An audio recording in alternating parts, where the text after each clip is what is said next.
Alappuzha Nooranad Kudassanad NSS കരയോഗ മന്ദിരത്തിലെയും NSS ഹൈസ്കൂളിലെയും കൊടിമരത്തിൽ കരിങ്കൊടി ഉയർത്തിയ കേസിൽ 2 പേർ അറസ്റ്റിൽ.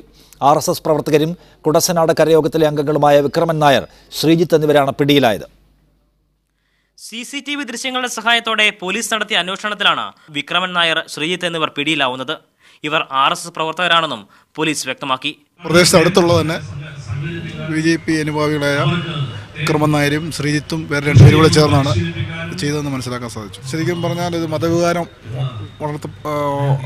അതിനെതിരെയുള്ള വകുപ്പിട്ടാണ് കേസ്. കഴിഞ്ഞ നവംബർ 7-നാണ് കേസിനാസ്പദമായ സംഭവം.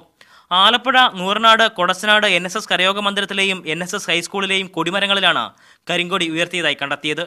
General secretary G. സുകുമാരൻ നായർക്ക് അനുശോചനമെന്ന് രേഖപ്പെടുത്തിയ റീത്തും കൊടിമരത്തിന് താഴെ സ്ഥാപിച്ചിരുന്നു.